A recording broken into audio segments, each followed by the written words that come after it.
먼저 불법으로 비례대표 자리 보장한 김무성 대표에 대해서 브리핑을 하겠습니다. 김무성 새누리당 대표가 관악을 후보 경선 탈락자를 비례대표 국회의원으로 임명하겠다고 밝혔습니다. 김무성 대표의 발언은 공사의직 제공의사 표시로 구속사유에 해당하는 선거법 위반입니다. 경선 탈락자의 이탈을 방지하기 위한 것으로 보이나 국회의원직을 대가로 제시한 것은 집권여당 대표의 양식을 의심케 합니다. 김무성 대표는 지난달 공천개혁과 관련해 나는 지역구 등 비례대표든 공천권을 행사하지 않을 것이라고 밝혔습니다. 선거에 이기기 위해서라면 선거법 위반은 물론 정치개혁의 약속도 번시짝처럼 벌이는 김무성 대표의 행태에 대해서 강력하게 비판합니다. 다음은 이완구 총리의 거짓말의 끝은 어딘가에 대해서 브리핑을 하겠습니다. 검찰이 성완종 전 경남기업 회장의 통화 내역을 조사한 결과 최근 1년간 이완구 총리와 200여 차례 넘게 전화를 주고받은 것으로 확인됐습니다.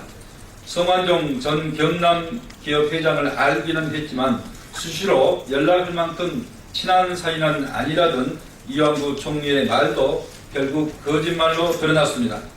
자고 일어나면은 드러나는 거짓말에 이완구 총리가 이번에는 또 뭐라고 변명할지, 내일은 또 무슨 말이 거짓말로 드러날지 궁금해집니다. 의혹은 갈수록 커져만 가는데 이완구 총리는 거짓말로 자리를 연명해서 언제까지 국정 혼란과 공백을 초래할 것인지 국민은 묻고 있습니다. 이완구 총리는 더 이상 거짓말하지 말고 즉각 사퇴해야 할 것이며 그렇지 않을 경우 우리 당은 총리 해임 건의안을 제출할 것임을 거듭 밝힙니다. 청와대 한복 패션쇼 로비에 대해서 브리핑을 하겠습니다. 한편 박근혜 대통령이 직접 워킹을 해서 화제가 됐던 2013년 베트남 한복 패션쇼가 열린 건물이 경남기업 소유로 확인됐습니다. 당시 성완종 전 회장은 의원직 상실과 회사 워크아웃 신청이 임박하자 패션쇼장 유치에 적극 나섰다가 막판 유치에 성공했다고 합니다. 성 전 회장은 패션쇼가 있은 지 한 달 뒤 채권단의 자금 지원 결정을 받았다고 합니다. 자신과 회사가 몰락할 운명에 처한 성 전 회장의 처지를 생각할 때 이를 단순히 오비 일학의 사례라고 보기는 힘들 것입니다.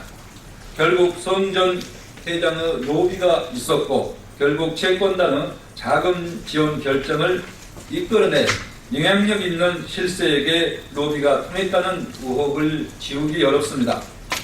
검찰은 박근혜 대통령의 베트남 한복 패션쇼 과정에서 로비가 있었는지, 로비가 있었다면 그 대상은 누구였는지 분명하게 밝혀내야 할 것입니다.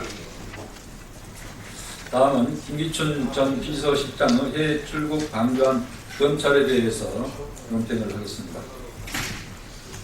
조금 전 김기춘 전 대통령 비서실장이 해외로 출국했다는 속보가 보도됐습니다. 국민을 충격에 빠뜨린 전대미문의 권력형 부정부패 사건 연루자가 해외로 출국할 동안 검찰은 무엇을 했는지 묻지 않을 수 없습니다. 지난 금요일 우리 당 친박게이트 대책위원 회의에서 민병두 민주정책연구원장이 김기춘, 허태열의 출국 금지를 공개적으로 촉구했으나 검찰은 이를 방조했습니다. 따라서 그동안 친박 리스트 할인에 대한 출국 금지가 이루어지지 않는 이유가 무엇인지 검찰은 밝혀야 합니다. 검찰이 수사 대상임에도 불구하고 이들이 권력 실세라는 점 때문에 눈치를 보고 있었던 것은 아닙니까? 김기춘, 허태열 전 비서실장의 경우 공직에서도 물러난 만큼 출국 금지 조치를 하지 못할 이유가 하등의 이유가 없습니다. 이완구 총리 측이 이 총리와 성 전 회장의 독대 사실을 폭로한 전 운전기사에게 집요하게 전화를 하고 집 주소를 수소문한다고 합니다. 증거인멸의 의혹이 나오고 있는 가운데 김기춘 전 비서실장이 해외로 출국해 연루자들의 도주 우려도 나오게 생겼습니다. 검찰은 친박 비리 게이트 연루자들의 증거인멸 및 도주 우려에 대해서 출국 금지 조치 등 분명한 대책을 제시해야 할 것입니다. 이상입니다.